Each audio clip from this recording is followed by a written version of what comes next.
પરમ પૂજ્ય ગુરુદેવના સ્વરમાં અમૃતવાણી આપણે સાંભળી કે આપણે આપણા વિચારો કઈ રીતે બદલાવીશું, કે જે આપણા વિચાર બદલાશે તો આપણે બીજાને વિચાર બદલાવા પ્રેરિત કરી શકીશું. સત્યના પથ પર આપણે ચાલીએ અને બીજાને ચલાવવા માટે મજબૂર કરીએ તો જ ખરા અર્થમાં એ પૂજ્ય ગુરુદેવ જેમ કહે છે એ આપણે કરી શકીએ. તો એ વિચારધારા આપણે અમૃતવાણીના માધ્યમથી સાંભળી. આવો આજે આપણી વચ્ચે ખેડા ઉપજન છે, જેના માધ્યમથી આજે સમસ્ત ગુજરાતની ગર્ભવતી માતાઓ માર્ગદર્શન પ્રાપ્ત કરશે. આજનો વિષય છે કે ગર્ભસ્થ બાળકમાં સંસ્કાર અને સંસ્કૃતિની પ્રેરણા કઈ રીતે આપણે જાગૃત કરી શકીએ, એ વિષય લઈને આપણી વચ્ચે ઉપસ્થિત છે છાયાબેન. તો આવો આજના વિષયની આપણે શરૂઆત કરીએ. હું છાયાબેનને વિનંતી કરીશ કે આપ આપનું માઇક અનમ્યુટ કરો.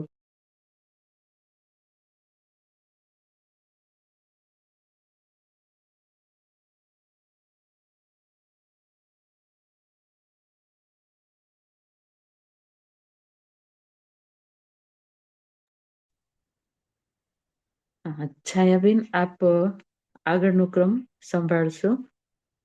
માઇક અનમ્યુટ કરજો.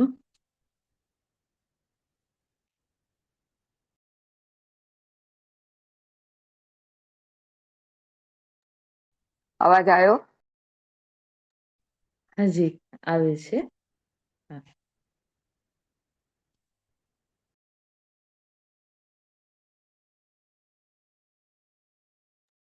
પાછું માઇક બંધ કરી દીધું તમે, ફરીથી ચાલુ કરશો છાયાબેન?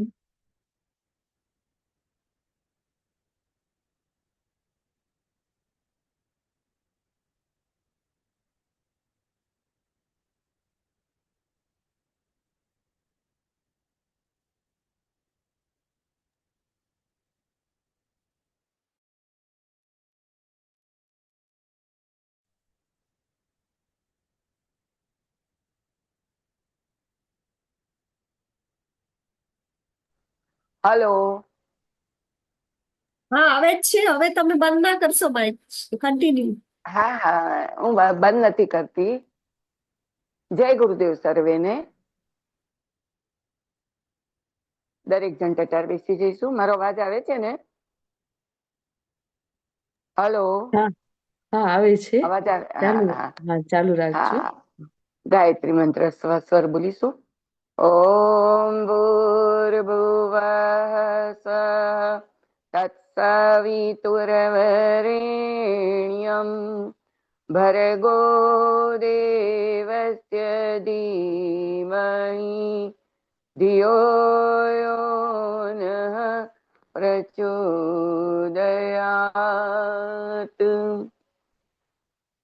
પરમ પૂજ્ય ગુરુદેવના સૂક્ષ્મ સાનિધ્યમાં માં ગાયત્રી, માતા ભગવતી દેવીના આશીર્વાદ આપ સર્વે પર રહે. ગર્ભસ્થ માતાઓને માટે આજનો વિષય આપવામાં આવ્યો છે ખેડા જિલ્લા, બરાબર, માતર તાલુકો અને લિંબાસી છાયાબેન શાહ બોલી રહ્યા છે. ગર્ભસ્થ બાળક પર સંસ્કાર અને સંસ્કૃતિની પ્રેરણા કઈ રીતે મળે છે?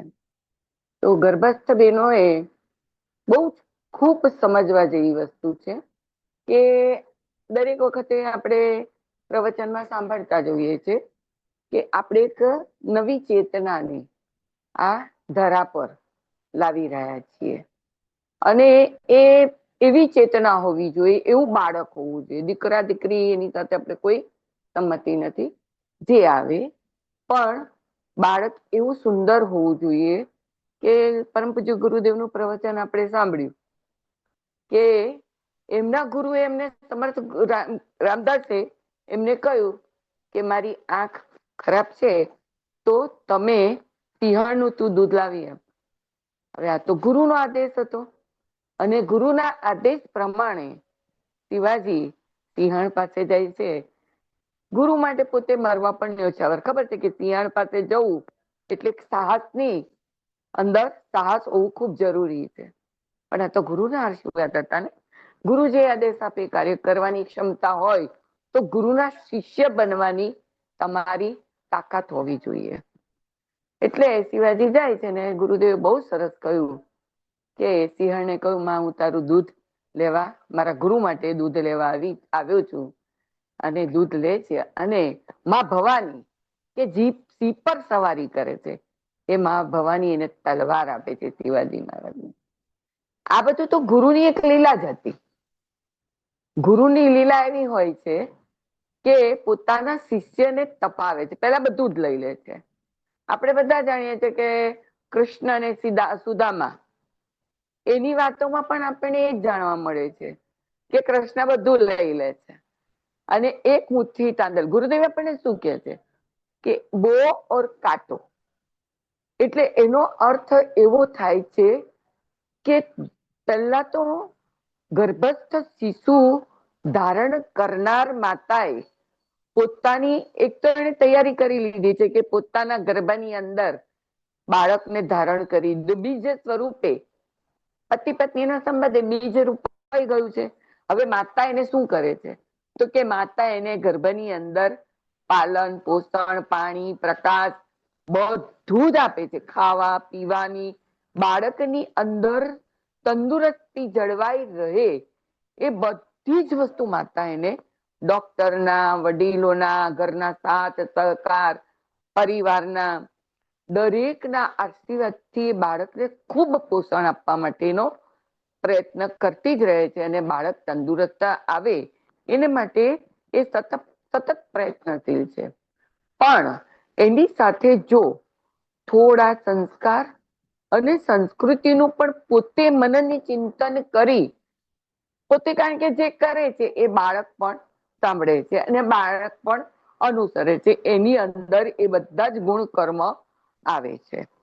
એટલે અહીંયા સંસ્કારની જો વાત કરીએ એટલે બાળકની અંદર, દાખલા તરીકે દીકરી હોય, આપણે દીકરા સાથે કોઈ અસમાનતા નથી રાખતા, પણ પ્રથમ દીકરી અને પછી દીકરા વિશે થોડુંક જાણીએ કે ગર્ભસ્થ અવસ્થાની અંદર આજની માતાઓ ખૂબ ખૂબ એડવાન્સ છે અને બનવું જ જોઈએ, પણ એની સાથે થોડુંક આધ્યાત્મિકતા, સંસ્કાર અને સંસ્કૃતિ એના વિશે કદાચ ન જાણતા હોય. આમ તો અત્યારની તો માતાઓ બહુ જ એડવાન્સ છે, ખૂબ ખૂબ જાણે છે, છતાં પણ પરમ પૂજ્ય ગુરુદેવે જે આપણને માર્ગદર્શન કહ્યું છે કે ગર્ભસ્થ અવસ્થા દરમિયાન બાળકને શું જરૂરી છે એની સાથે ધર્મ, આધ્યાત્મિક, સંસ્કાર, સંસ્કૃતિ એનું પણ માતા જો જાણી લે તો બાળક બધી રીતે હોશિયાર આવે અને ધર્મ ને સંસ્કાર અને સંસ્કૃતિમાં પાછળ પડે તો આપણે એ જોઈતું નથી. સ્વામી વિવેકાનંદ 39 વર્ષ સુધી જીવ્યા, પણ એમને જયારે ધર્મનો ઉપદેશ આપવાનો હતો તો ક્યાંય પાછા પડતા નતા. આપણે એવું બાળક જોઈએ છે. શિવાજી મહારાજ જોઈ લો, ગૌતમ બુદ્ધ જોઈ લો, એમણે પણ નારી શક્તિમાંથી નરરત્ન ઉત્પન્ન કર્યા છે. આ ભારતની નારી છે એટલે તો ગવાય છે, નારી તું નારાયણી, નારી તું મહાન, નારી તારી ગૌરવ ગાથા ગાયે વેદ પુરાણ. આપણે તો નાસ્તે ધર્મને પણ કહી દીધું છે કે અત્યારે ભલે અમેરિકા વિશ્વ પર રાજ કરતું હોય, પણ એક દિવસ એવો આવશે કે ભારત વિશ્વ પર રાજ કરશે. તો ક્યારે રાજ કરે? ક્યારે? આપણે એકદમ તો રાજ થાય નહીં. આપણા બાળકો એવા નર રત્ન અને નારી રત્ની, કારણ કે ભારતની ભૂમિ એવી છે, બરોબર ને, કે ખાણ છે અને એ નર રત્નની ખાણની અંદરથી જ દીકરાને દીકરીઓને આપણે જન્મ આપવાનો છે. એટલે એની સાથે સંસ્કાર પણ ખૂબ જરૂરી છે. એક મિનિટ બેન, જતું રહ્યું. એટલે સંસ્કારની થોડીક વાત કરીએ આજે કે સંસ્કાર એટલે શું? સંસ્કાર એટલે સભ્યતા. બહુ મોટી મોટી વાતો કરી ગર્ભસ્થ બહેનોને આપણે મૂંઝવણમાં નથી રાખવા. આપણે ગુરુદેવે એટલું સુંદર સમજાવ્યું છે. એમના ગુરુદેવની થાપણની એક પુસ્તક છે. એમ તો એમણે 3200 પુસ્તક લખી છે અને એ દરેક પુસ્તકની અંદર માનવના જીવનના ઉત્થાનના એટલા સુંદર સુંદર પ્રસંગો લખ્યા છે કે આપણે એમ થાય આપણે શું વાંચીએ ને શું ન વાંચીએ. ઘણી વખત વાંચીને પણ આપણે મૂંઝવણમાં મુકાઈ જઈએ છીએ કે હવે આપણે કહીએ શું અને કરીએ શું. પણ સ્થિર મગજથી જ્યારે વાંચીએ ત્યારે એક પુસ્તકને 2-3 વખત વાંચીએ ત્યારે થોડીક આપણે કંઈક કહેવાની સમજ આવે છે. કારણ કે બહુ જ સુંદર લખ્યું છે ગુરુદેવે. ગુરુદેવ પહેલું તો એટલું સુંદર પ્રવચનમાં કહ્યું છે કે આધ્યાત્મ એટલે શું. આધ્યાત્મ શબ્દની એમણે એટલી સરસ વ્યાખ્યા આપી છે કે સાયન્સ ઓફ સોલ. બરાબર છે? આધ્યાત્મતા એટલે આપણે બાવા નથી બની જવાનું, માળા નથી પહેરી લેવાની, ચંદનના ટીલા ટપકા નથી કરવાના. એ બહુ સુંદર ગુરુદેવ સમજાવ્યું છે. યજ્ઞ કરવા જઈએ ને પીળા કપડા પહેરીને બેસીને યજ્ઞ કરીએ આપણો યુનિફોર્મ છે. આ ગર્ભસ્થ નારી જ્યારે પોતાના ગર્ભની અંદર બાળક હોય અને આવા વિચારો આવે તો એ બાળકની અંદર પણ વિચાર પ્રાપ્ત થાય. અને એટલે કહ્યું છે કે સાયન્સ ઓફ સોલ એટલે પોતાના જીવનને સુધારવાની વિદ્યા. પોતાનું જીવન. કારણ કે અત્યાર સુધી માતા બનવા ગર્ભસ્થ ધારણ નતું કર્યું તે પહેલાનું જીવન અને ગર્ભસ્થ અવસ્થા દરમિયાન 9 માસ સુધી તમારા બીજની અંદર જેમ ખેતરમાં બીજ રોપાય અને એની અંદર પછી દરેક વસ્તુની ક્રિયાસર આપણે દરેક વસ્તુ આપતા જઈએ. જેમ કે ખાદ આપતા જઈએ, ખાતર આપતા જઈએ, પાણી આપતા જઈએ, સૂર્યપ્રકાશ આપતા જઈએ ત્યારે બીજ ફલિત થાય છે. એક મકાઈના ડોડા પર એક દાણો રોપ્યો હોય ને ડોડો થાય તો એની પર સેંકડો દાણા થાય છે. તો આપણા તો ગર્ભની અંદર એ બાળક છે અને એ બાળકને આપણે સિંચન કયું આપવું છે? તો સંસ્કારોનું સિંચન આપવું છે, સંસ્કૃતિનું સિંચન આપવું છે. મેં કહ્યું એ પ્રમાણે ખાવું પીવું, વિટામિન તે ડોક્ટરના માર્ગદર્શન એ બધી તો ખૂબ જરૂરી છે. પણ એની સાથે થોડીક જગ્યા રહેવા દઈ સંસ્કાર અને સંસ્કૃતિ બેનું પણ માર્ગદર્શન આપવું ખૂબ જરૂરી છે. એટલે પોતાને સુધારવા માટેનો પ્રથમ પ્રયત્ન જો નારી શક્તિ કરે તો બાળકની અંદર પણ ખૂબ સુંદર વિચાર થાય. સંસ્કારની વાત આપણે ગુરુદેવે બહુ જ સરસ મજાની સમજાવી છે કે ભારતીય સંસ્કૃતિની અંદર બરાબર એ 16 સંસ્કારના મહત્વમાં પ્રથમ સંસ્કાર તો આપણને કયો છે? ગર્ભ સંસ્કાર, પોષણ સંસ્કાર. બરાબર? સંસ્કાર એટલે પોતાની જાતને સુધારવી. ગર્ભ સંસ્કાર લો, અન્નપ્રાશન સંસ્કાર લો, પછી મુંડન સંસ્કાર લો, લગ્ન સંસ્કાર લો, વિદ્યારંભ સંસ્કાર લો, યજ્ઞોપવિત એટલે દીક્ષા સંસ્કાર લો, લગ્ન સંસ્કાર લો, વાનપ્રસ્થાન સંસ્કાર લો, અંત્યેષ્ટિ સંસ્કાર લો, મરણોત્તર સંસ્કાર લો, જન્મદિવસ સંસ્કાર લો, બરાબર, લગ્ન દિવસ સંસ્કાર. આ બધા સંસ્કારોનું મહત્વ. આમ તો સંસ્કારો તો પલે પલે છે. બરાબર ને? તો કોઈક દીકરીને જન્મ આપીએ તો એ દીકરી માટે માએ પહેલેથી જ તૈયાર રહેવું કે હું મારી દીકરીને ભલે જન્મ આપું પણ એને સુસંસ્કારવાન બનાવીશ. તો સંસ્કારવાન એટલે સભ્યતા કેવી હોવી જોઈએ કે દીકરી મોટી થાય અને એને પહેરવેશ પર પહેલું ધ્યાન રાખવું. જીન્સ પેન્ટ ટી શર્ટ પહેરવી એ ગુનો નથી. આ માતાઓએ તૈયાર થવાની જરૂર છે. પણ દીકરી જીન્સ પેન્ટ મોટી થઈને જો પહેરે તો એનો વાંધો નથી, પણ એ સામે કોઈ પણ એની સામે નજર ઉઠાવવાની તાકાત ના ધરાવે. કારણ કે આપણે દીકરીને ચાંદ જેવી નહીં, સૂર્ય જેવી બનાવવાની છે. કારણ કે સૂર્ય ચાંદની સામે તો દરેક જણ જુએ. બરાબર? ચંદ્ર પર જઈ આવ્યા પણ છે બધા વૈજ્ઞાનિકો, પણ સૂરજ પાસે જવાની કોઈની તાકાત નથી. કારણ કે આપણી દીકરી જીન્સ ટી શર્ટ પહેરીને ઉભી હોય ને તો એનું તેજ તપોબળ એવું હોય કે સામેની વ્યક્તિ નજર ઝુકાવીને ચાલે એવી તાકાતવાન દીકરીને જન્મ આપવો જોઈએ. બરાબર ને?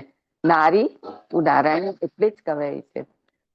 સંસ્કાર એટલે સભ્યતા. સભ્યતા એટલે બોલવાની સભ્યતા, ચાલવાની સભ્યતા. આ બહુ ઝીણી ઝીણી બાબતોને પરમ પૂજ્ય ગુરુદેવે સમજાવી છે. દરેક નારી શક્તિ માટે ગર્ભસ્થ અવસ્થા દરમિયાન કહેવાયું છે કે પોતાની જાતને સુધારીને અંદર રહેલા બાળકની અંદર એ સિંચન આપવું ખૂબ મહત્વનું છે. બરાબર ને? કહેવાયું છે કે ગાંધી બાપુ 30 વર્ષના હતા અને આંતરડાની બીમારી થઈ. બરાબર છે? પણ એમણે પોતાના જીવનને સુધારી નાખ્યું. બરાબર?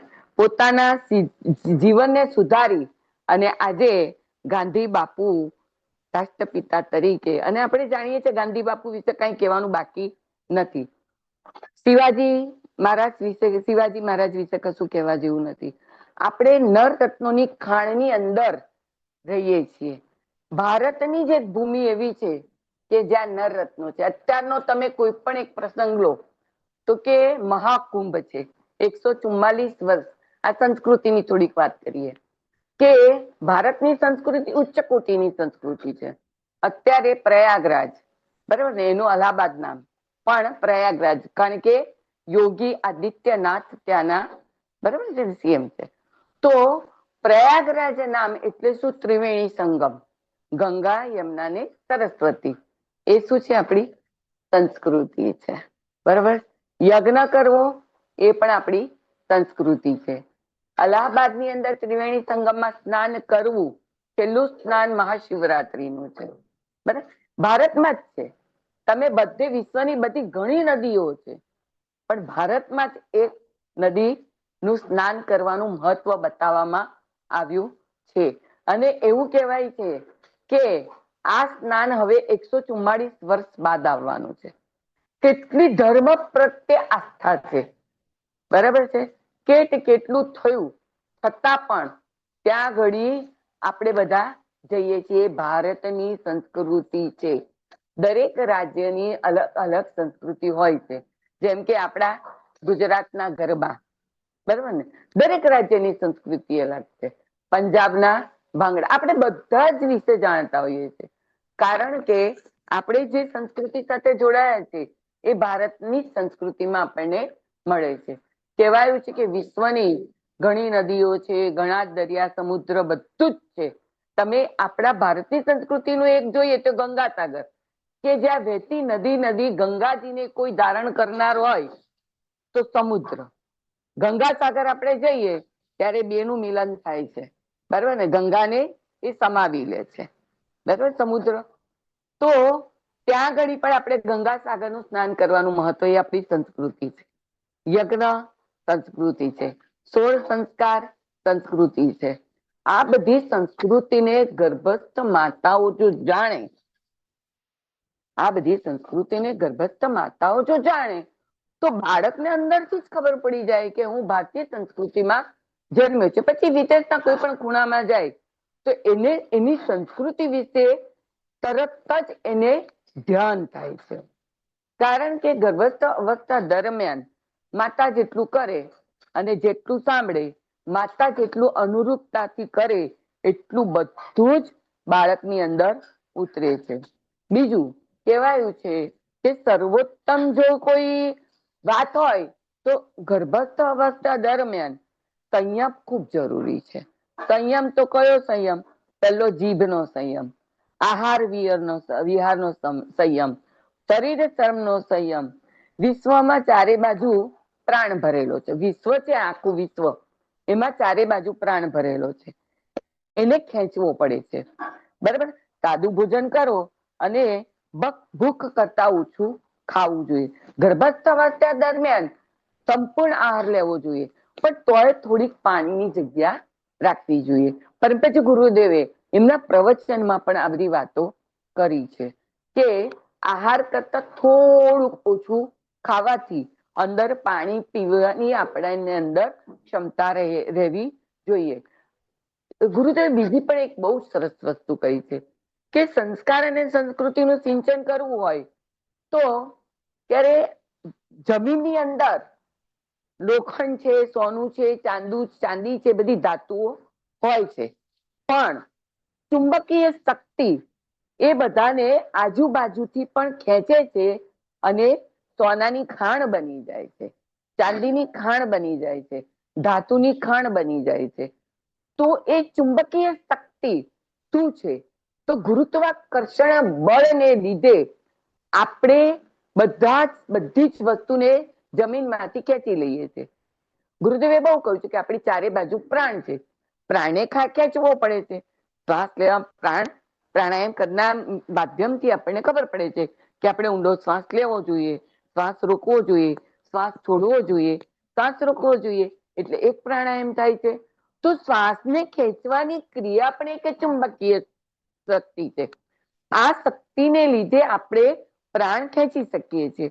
પછી એ પ્રાણ એટલે શ્વાસ જો ખેંચીએ એને પાછો ઉચ્છ્વાસ દ્વારા બહાર કાઢવો પણ પડે છે. પણ એ શક્તિ ક્યાં છે? તો કે છે એ શક્તિ આપણી આજુબાજુ જ છે. તો દેવી શક્તિ પણ એ જ કહે છે કે હે ભગવાન કહે છે આપણને, પરમાત્મા કહે છે કે હું તારી આજુબાજુ જ છું. ક્યાં છું? હું તારી આજુબાજુ છું. ગર્ભસ્થ અવસ્થા દરમિયાન નારી શક્તિ આંખ બંધ કરી અને પ્રાણ સિંચનને જો ખેંચવા માટે પ્રયત્ન કરે તો હું માનું છું ત્યાં સુધી ગુરુદેવે કહ્યું છે કે તમારી આજુબાજુ પણ દેવી શક્તિ છે, જે દેવી શક્તિની દરેક શક્તિ તમારી અંદર ધારણ થાય છે. બરાબર છે? આ એક સંસ્કારની વાત થઈ. સંસ્કાર એટલા બધા ઊંડા છે કે નારી શક્તિ શું પોતાના છોકરાઓને પણ શીખવાડી શકે છે કે દરેક બાળકની અંદર એક ગુણધર્મ ધારણ કરવાની પ્રેરણા અત્યારથી જો આપે તો એ બાળક એટલું સુંદર બોલવા માટે, ઘણા બાળકો નાના જોતા હોય બહુ જ બોલતા હોય છે. એ અમુક વખતે સારું લાગે છે. બાળક નાનો હોય ને ત્યારે બોલે ને તો મીઠું મીઠું કાલું કાલું લાગે, પણ એ બાળક જો મોટો થઈને એ બધું બોલે ને તો આપણને ઓછું ગમે છે. બરાબર ને? તો બાળકને બોલવાની પણ એક સંસ્કાર આપવા જોઈએ કે બેટા એ આપવા પહેલા એ ગર્ભમાં ધારણ કરવા જોઈએ કે ગર્ભની અંદર રહેલું બાળક મારું મીઠું બોલે, સારું બોલે, સભ્યતા વાળું બોલે. એ પણ એને મનન કરવું જોઈએ. બીજું કહેવાયું છે કે બાળક અભ્યાસની અંદર અત્યારના વિદ્યાર્થીઓ પહેલા ખૂબ ખૂબ સુંદર ભણતા હોય છે, ખૂબ સરસ ભણતા હોય અને સારા ટકાએ ભણતા માર્ક્સ લાવતા હોય છે. પણ પછી જેમ જેમ બાળક મોટા થાય તેમ તેમ એની અંદર ભણતર ઓછું થતું જાય. તો એનું કારણ શું છે? એ કારણ પછી આપણે ટટોલવાનું કે જ્યારે આપણે ગર્ભસ્થ ધારણ કરતા હોઈએ ને તો ઘણી વખત મમ્મીઓ નર્વસ થતી હોય છે. એ નર્વસ સિસ્ટમથી જે તમે નર્વસ થાવ એટલે બાળક પણ નર્વસ થાય, અને બાળક નર્વસ થાય એટલે એ વખતે એની જે સમજ છે એની લિંક, એની ધારા તૂટી જાય છે. એટલે બને એટલું નર્વસ થવાનો પ્રયત્ન કરવો નહીં. કારણ કે પતિ પત્નીની વાત, સાસુની વાત, જેઠાણીની વાત, નણંદની વાત પર ગર્ભસ્થ માતાને ખૂબ ગુસ્સો આવે છે અને એ ગુસ્સો આવે બાળક પર એની અસર થાય છે અને એ અસરને કારણે બાળકની અંદર થોડીક વખત કુસંસ્કાર પ્રાપ્ત થઈ જાય છે. અને કહેવાયું છે કે આ બાળક આવે છે ત્યારે જન્મો જન્માંતરના કુસંસ્કાર અને સુસંસ્કાર લઈને જ એ બાળક આવતું હોય છે. પણ માતા સજાગ થઈ જાય તો એ કુસંસ્કાર બાળકની અંદર આવતો નથી. કહેવાય છે કે આપણે જેટલા જાગૃત થઈશું એટલું જ સુંદર. પરમ પૂજ્ય ગુરુદેવે કહ્યું છે કે આપણે વિજ્ઞાન એટલું બધું આગળ વધી ગયું છે કે એણે પ્રકૃતિ સાથે છેડછાડ કરી છે. બરાબર? વિજ્ઞાન એટલું, કારણ કે ગાયત્રી મંત્ર એ વિજ્ઞાન સાથે ચાલતો મંત્ર છે. કારણ કે આજનો યુગ પ્રમાણ માંગે છે, દરેક વસ્તુમાં એને પ્રૂફ જોઈએ છે. આજની પદ્ધતિ એટલી બધી એડવાન્સ બની ગઈ છે કે ક્યાંય એ વ્યક્તિ પાછળ પડવા માંગતો નથી. પરમ પૂજ્ય ગુરુદેવ કહે છે કે વિજ્ઞાન એટલું બધું આગળ વધી ગયું અને પ્રકૃતિ સાથે ચેડા કરવા લાગ્યું. બરાબર ને? આજે આપણે ગર્ભસ્થ અવસ્થા દરમિયાન દીકરીઓ છે કે દીકરી ભલે એની પર પ્રતિબંધ લાગ્યો હશે, એની પર પ્રતિબંધ જ છે, પણ છાનું માનું કામ ઘણું થઈ રહ્યું છે. બરાબર, આપણે બધા જ જાણીએ છીએ, પણ એ એક પાપ કરી રહ્યા છે. બરાબર ને? એ સ્વીકારવું ખૂબ અનિવાર્ય છે. પરમ પૂજ્ય ગુરુદેવ કહે છે કે પ્રકૃતિ સાથે ચેડા કરવા મહાપાપ છે.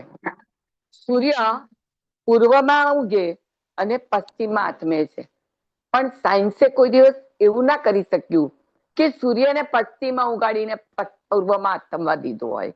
એ સાયન્સની તાકાત નથી. ગુરુદેવ બહુ ફાઇન પ્રવચનમાં કહ્યું છે કે સૂર્ય પૂર્વમાં ઉગે છે અને પશ્ચિમમાં આથમે. કોઈ દિવસ એવું બન્યું છે ખરું કે સૂર્ય પશ્ચિમમાં ઉગી પૂર્વમાં અસ્ત થાય? ભગવાને પ્રકૃતિના નિયમો એવા બનાવ્યા છે કે સૃષ્ટિ જ્યાં સુધી છે ત્યાં સુધી તેમાં કોઈ ફેરફાર થઈ શકે નહીં. આ ગુરુદેવનું પ્રવચન 1981 ગુરુદેવે આપ્યું છે. ગુરુદેવની થાપણની અંદર એટલું બધું એમણે પ્રવચનના માર્ગદર્શન દ્વારા કહ્યું છે. યુરોપમાં પણ ઘણા પ્રયોગો થયા, બરાબર, પ્રકૃતિ સાથે ચેડા કરવાના, પણ કોઈ વૃદ્ધ જુવાન કરી શક્યા નહીં. પ્રકૃતિ સાથે કદી બાત ભીડવી શક્ય નથી. આકૃતિ તો એવી જ છે તેવી જ રહેશે, પણ પ્રકૃતિ બદલાઈ જશે. આકૃતિ જેવી છે એવી જ રહેશે, પણ પ્રકૃતિ બદલાઈ જશે. પ્રકૃતિ બદલી શકાય છે. તમે જાણો છો કે મનસ્થિતિનું નામ જ પરિસ્થિતિ છે. બરાબર ને? મનસ્થિતિ જો માણસ બદલે તો પરિસ્થિતિને બદલતા વાર લાગતી નથી. બસ આ જ આપણા જીવનમાં ઉતારવા જેવું છે. તમારામાં રહેલી વિચાર શક્તિ, વિચારવાની શક્તિ જો બદલાઈ જાય તો પરિસ્થિતિ આપમેળે બદલાઈ જાય. આ ગુરુદેવ કહે છે. બરાબર છે? ઇતિહાસ ભણ્યા છીએ ને આપણે, જેમાં મહાન ભક્તો થઈ ગયા છે, જેઓ પહેલા સામાન્ય જીવન જીવતા હતા, પરંતુ જ્યારે તેમનું જીવન મન સ્થિતિને બદલી, દ્રષ્ટિકોણ બદલી નાખ્યો તો માણસમાંથી મહામાનવ બની ગયા. પ્રકૃતિ સાથે કોઈ દિવસ ચેડા કરવા નહીં.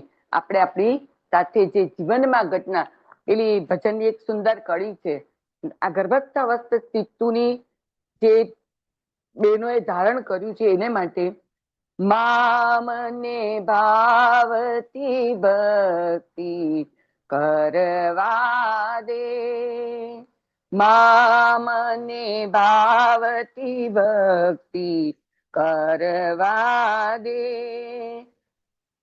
બાળ હું તારો, તું મારી, અમીરસ પાન તું કરવા દે. પછી ગવાય છે, બહુ મોટું ભજન છે, હું બીજી જ લીટી ગઈ લઈશ. જન્મની સાથે કર્મ ઉલાવ્યો, આ ભવમાં ભોગવવા દે, મને ભાવતી ભક્તિ કરવા દે, મને ભાવતી ભક્તિ કરવા દે.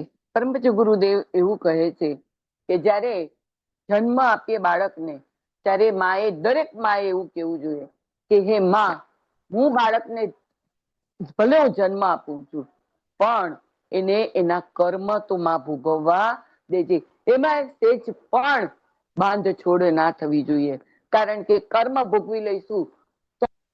ધ્યાન મૂલમ ગુરુર મૂર્તિ, પૂજા મૂલમ ગુરુ પદમ, મંત્ર ગુરુર વાક્યમ, મોક્ષ મૂલમ ગુરુર કૃપા. બરાબર છે? આવો બીજાને આપણે કહેવાયું છે કે સંસ્કૃતિ, ભારત દેશની સંસ્કૃતિ મહાન સંસ્કૃતિ છે. સંસ્કૃતિની ગાથા વિશ્વમાં ગવાય છે. ક્યાં ગવાય છે? વિશ્વમાં ગવાય છે.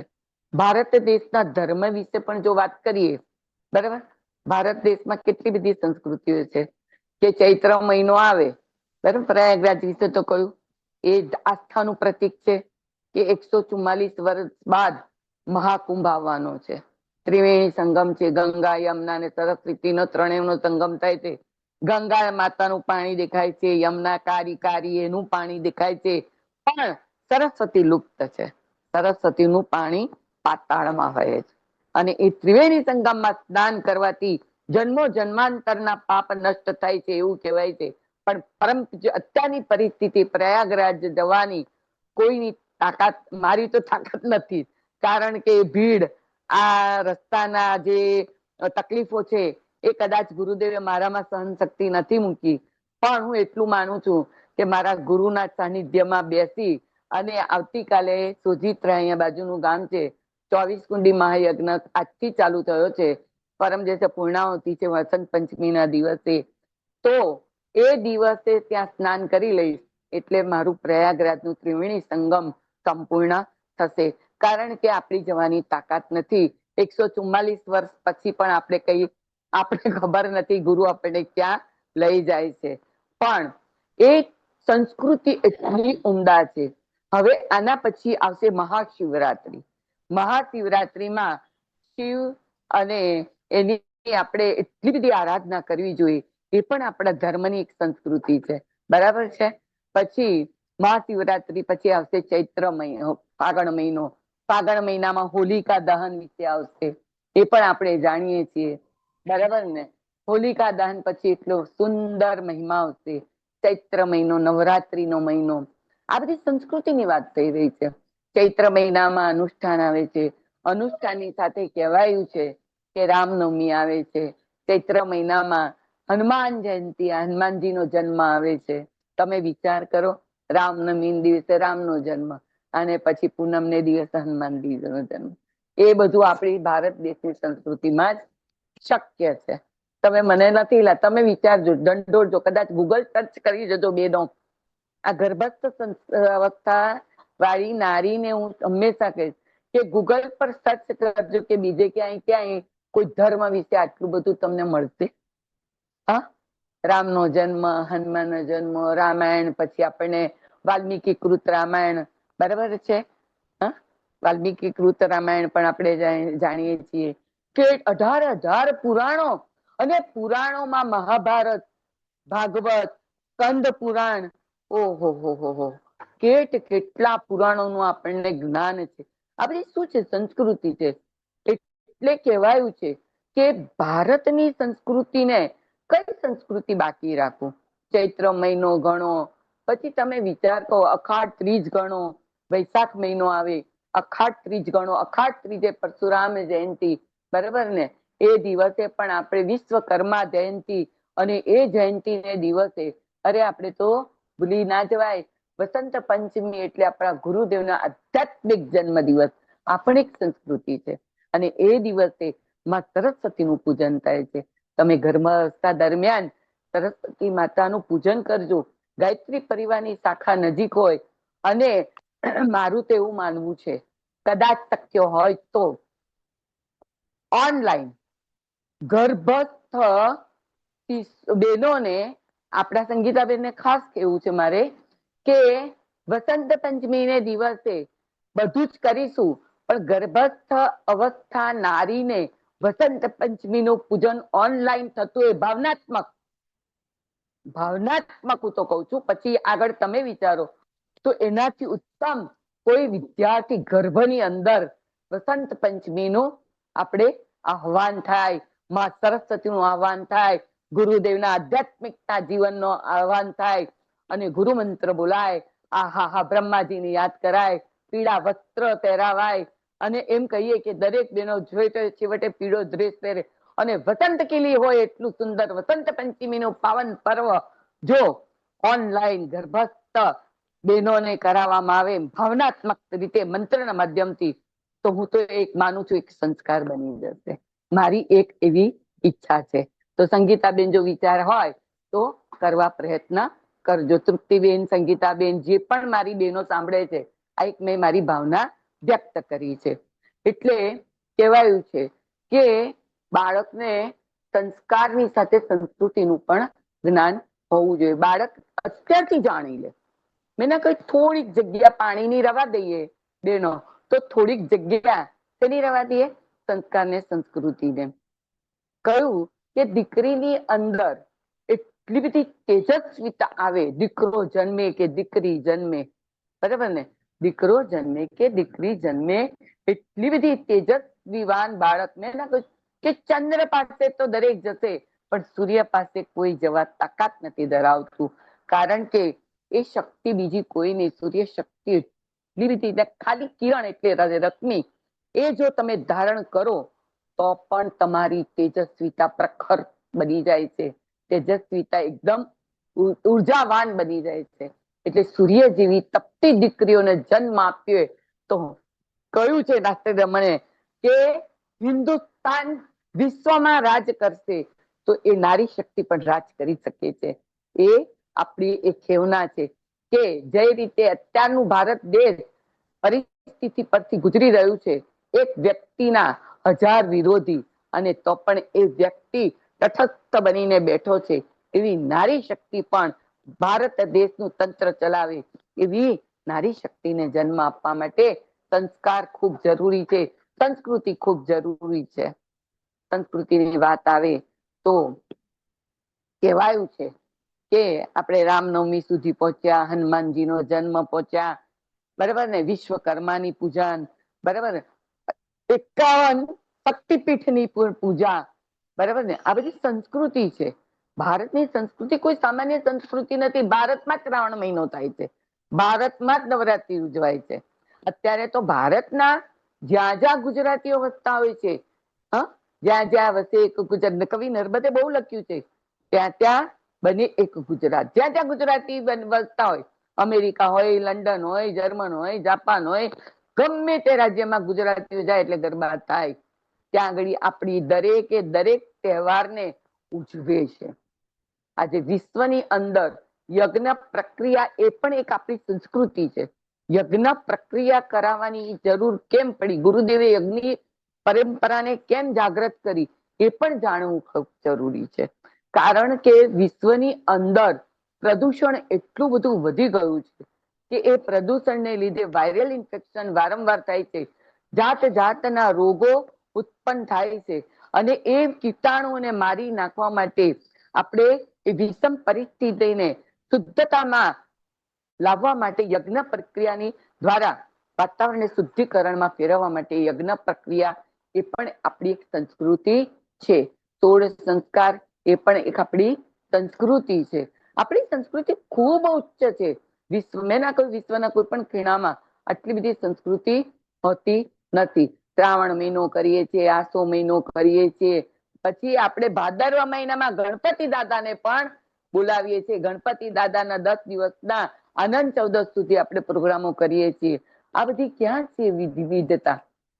વિશ્વમાં તો એક કહેવાયું છે કે ભારતીય સંસ્કૃતિની સંસ્કારની પદ્ધતિની જો વાત આવે તો એક મા બાપ, મા અને બાપ, બે બાળકો, પહેલા તો 4, 6, 8 થતા હતા. આજની મોંઘવારીના જમાનામાં આવે તો એક જ બાળક, બરાબર ને, પણ બહુ તો ગણીએ 2 બાળક હોય તો પણ સરસ મજાના મા બાપ, સુખે દુઃખે જેવી પરિસ્થિતિ આવે, જેવી પરિસ્થિતિ આવે, મા અને બાપ કોઈ દિવસ પોતાના બાળકોને કોઈ તકલીફ પડવા દેતા, પોતે જાતે તકલીફ ભોગવે છે પણ પોતાના બાળકને તકલીફ ભોગવતા દેતા નથી. પણ એ જ 2 દીકરા હોય અને સમય જતા મોટા થાય તો એ બાળક, 2 છોકરા પોતાને મા બાપને તારે ઘેર 30 દિવસ, મારે ઘેર 30 દિવસ, બરાબર, વાળા પડી જાય છે. એ પરિસ્થિતિ નથી થવા દેવી આપણે. મેં આગળના પ્રવચનમાં પણ કહ્યું હતું એ પરિસ્થિતિ આપણે થવા દેવી નથી. એટલે એ સંસ્કાર એના ગર્ભની અંદર આવી જાય કે મારો બાળક કેવો હોવો જોઈએ, મારું બાળક. અને આજની પરિસ્થિતિ કેવી છે તો કહેવાયું છે કે આજની દીકરીઓ, માફ કરજો કદાચ દીકરાઓ પ્રત્યે મને કોઈ એવું છે નહીં, મારે દીકરી નથી એટલે નહીં, પણ આજની દીકરી એક પોતાના મા બાપને જાણે છે, કે પોતાની માને તો એક ખાસ જાણે છે, અને પિતા માટે તો આજની દીકરી, પિતા માટે આજની દીકરી એક નારી નહીં, એની એક માં બની જાય છે. જયારે એક પિતા ઘરડા થાય છે ને, અને દીકરી જયારે મોટી થાય છે ને, તો એ પિતાની માં બની જાય છે. અને એ દીકરી પોતાના પિતાને એટલી બધી સાચવે છે, એટલું બધું રાખે છે કે આ સોશિયલ મીડિયામાં પણ એક દીકરી પોતાના બાપને અગ્નિદાહ આપે છે. વિચાર કરો અને દીકરીને આ સંસ્કાર આપણા નથી, આ સંસ્કૃતિ આપણી નથી. ગર્ભની અંદર જ દીકરીને, આગળ મારાથી બોલાશે નહીં, માફ કરજો મને, પણ આ સંસ્કૃતિ આપણી નથી. આપણી તો સંસ્કાર વાળી સંસ્કૃતિ છે. સંસ્કારવાન એટલે શું? સંસ્કાર એટલે શું કે સભ્યતા. મેં આગળ પણ ગુરુદેવે લખ્યું છે એમના પ્રવચનોની અંદર, એમણે ખૂબ ખૂબ લખ્યું કે રામ ભગવાને સીતા માતાને પોતાના સંતાનોના શિક્ષણ અને સંસ્કાર માટે, ઉછેર માટે વાલ્મીકી આશ્રમમાં મોકલ્યા હતા. અને એ વાલ્મીકીનું પૂર્વ જીવન હલકા સ્તરનું હતું. બહુ સરસ ગુરુદેવે લખ્યું છે. એ પ્રવચન ગુરુદેવે ક્યારે કર્યું હતું? તો કે 1981 ના પ્રવચનમાં પરમ પૂજ્ય ગુરુદેવે કહ્યું હતું કે વાલ્મીકીનું જીવન, એનું વાલ્મીકી કૃત રામાયણમાં પણ લખ્યું છે કે વાલ્મીકી નું સાચું નામ શું હતું? તો કે એ રત્નાકર ડાકુ હતો. આ જીવન ને આમૂલ માટેનો સુંદર મજાનો એક કે એ રત્નાકર પોતે ડાકુ હતા, અને ડાકુ હોવા છતાં એમને બધા એમને નારદ મુનિ મળ્યા, અને નારદ મુનિએ કહ્યું કે આ તું જે પાપ કરે છે, રત્નાકરને પૂછ્યું છે, પછી વાલ્મીકી બન્યા છે. વાલ્મીકી તો રામાયણમાં એ લખ્યું છે, મારી પાસે જે રામાયણમાં છે મેં વાંચેલું છે. એટલે હું કઉ છું કે રત્નાકરને નારદ મુનિ કહે છે કે હે રત્નાકર, તું આ જે કામ કરે છે પાપનું, એના ભાગીદાર કોણ છે? તારા ઘરમાં બધા છે? ત્યારે બધાને પૂછે છે, પત્નીને પૂછે છે, બાળકોને પૂછે છે, મા બાપને પૂછે છે કે હું જે પાપની કમાઈ લાવીને તમે બધા ખાવ છો, મારા પાપના ભાગીદાર બનો છો? તો કે ના. અને ત્યાં જ એના ચર્મ ચક્ષુ ખુલી જાય છે, અને જ્યાં ગામના પાદરે પોતે બેસી અને શું કરે છે? રામ રામ. કયો મંત્ર ભણેલા છે નહીં. નારદ મુનિ કહે રામ રામ બોલ, અને રામ રામ રામ રામ રામ રામ રા થઈ જાય છે. ત્યાં જ એ પોતાની સમાધિ લાગી જાય છે. હજારો વર્ષના પુણ્ય બાદ ત્યાંથી શું બને છે? રાફડો. રાફડો એ બની જાય સાપના રાફડો, અને એમાંથી અવાજ આવે છે રામ રામ રામ રામ. અને આર્ય ભાષામાં સાપના રાફડાને વાલ્મીક કહેવામાં આવે છે. ત્યારથી એમનું નામ વાલ્મીકી પડી ગયું. ગામવાળાએ વાત કરી, કારણ કે આપણી પહેલી ભાષા આ ગુજરાતી, ને પછી વિભાજન થયા હિન્દી ભાષા, મરાઠી ભાષા, સિંધી ભાષા, બધા વિભાજન પછી થયા. પણ પહેલા આર્ય ભાષા એટલે સંસ્કૃત ભાષામાં જ વાત થતી હતી. સંસ્કૃત ભાષાનું જ ચલણ હતું. અને એમાંથી એમણે કહ્યું ગામવાળાએ કે બહાર ગામના પાદરે જે વાલ્મીક એટલે સાપનો રાફડો છે, એમાંથી રામ રામ નો એક અવાજ આવે છે. અને એ રાફડો તોડવામાં આવ્યો. અસંખ્ય જીવ જીવાંતુ અને કેટલું નીકળ્યું, કીડી મકોડા, અને પછી સાપ મોટા મોટા નીકળ્યા. અને એમાંથી એ વાલ્મીકી પોતે નીકળ્યા, અને પછી એમણે વાલ્મીકીની રચના કરી છે. આ વાલ્મીકી નું જીવન પહેલા નીચલા સ્તરનું હતું, પણ પછી ગુરુદેવ પ્રવચનમાં કહે છે. અને છેવટે રામ ભગવાનના લવ અને કુશને વાલ્મીકીના આશ્રમમાં પ્રશિક્ષણ આપવા મોકલાવાય છે. ધોબી તો એક બહાનું હતું, બરાબર ને? સીતાને મોકલવાના હતા, કારણ કે રામ ભગવાનને પોતાના લવ અને કુશને વાલ્મીકી પાસે શિક્ષણ સારું શિક્ષણ આપવા માટે મોકલવાના હતા. આ કોણે એની અંદર એમનો ક્રિયાકલાપ થઈ જાય છે. કહેવાયું છે બહુ સુંદર પરંપરા. ગુરુદેવના એક એક પ્રવચન સાંભળીએ તો આપણને એમ થાય ખરેખર ગુરુદેવે લખ્યું છે કે વિવેકાનંદને રામકૃષ્ણ પરમહંસે મદદ કરી હતી. સ્વામી વિવેકાનંદને કોણે? રામકૃષ્ણ પરમહંસે. મેં આગળ પણ તમને કહ્યું કે સ્વામી વિવેકાનંદનું મૂળ જીવન કેવું હતું? ગરીબ હતું. જયારે એમના પિતાનું મૃત્યુ થયું, એમની બધી જ જવાબદારીને માથે આવી ગઈ. હવે એમના માથે આવી તો એ શું કરે? નોકરી મળતી નથી, તો એમને રામકૃષ્ણ પરમહંસ પાસે ગયા, અને ત્યાં રામકૃષ્ણ પરમહંસે એમને કહ્યું કે મારી પાસે શું માંગે છે? જા માં કાલી પાસે જા, માં કાલી તને આપશે. કારણ કે રામકૃષ્ણ પાસે હજારો શિષ્યો હોવા છતાં એમને સ્વામી વિવેકાનંદને ઓળખી લીધા હતા. કે આ ધર્મ ધજા, ધર્મ પતાકા ત્યાં વિશ્વમાં ફેલાવશે. બરાબર ને? તમારું જીવન, પરમ પૂજ્ય ગુરુદેવ કહે છે કે તમારું જીવન કેવા કુસંસ્કારોથી ભરેલું છે, એ કુસંસ્કારોને દૂર કરવા માટે તમારે શું કરવું જોઈએ? તો કહેવાયું છે કે ઘરની અંદર ઘર જૂનું થઈ જાય તો રંગવાનું કામ કરતા પહેલા કપડાને, આપણે દાખલા તરીકે આપણું આ જૂનું ઘર થઈ ગયું હોય તો એને આપણે કલર કરાવવો હોય તો પેલા કલરના પોપડાને ઉખાડવો પડે છે. પછી આપણે કોઈ કલરિંગ કપડા બનાવવા છે તો કલરિંગ કપડાને પણ પેલા ધોવા પડે છે. બરાબર ને? તો આ ગર્ભ અવસ્થા દરમિયાન તમારા બાળકની અંદર સંસ્કાર અને સંસ્કૃતિનું આહવાન કરવા માટે તમારે પણ તમારા મન, વિચાર, મસ્તિષ્ક ની અંદર રહેલા કુસંસ્કારોને દૂર કરવા માટે થોડો જપ, થોડો તપ, થોડી આરાધના, થોડી સાધના, સાથે ગાયત્રી મંત્ર, આપણે કોઈ પણ દેવી દેવતાઓને માનતા હોય, આપણે સ્વામિનારાયણ ધર્મ પાળતા હોય, આપણે સચિદાનંદ ધર્મ પાળતા હોય, આપણે શિવપંથી હોઈએ, આપણે કોઈ પણ દેવ સાથે જોડાયા હોય, પણ થોડું રંગવાનું કામ કરતા પહેલા એને ધોવું અવશ્ય પડે છે.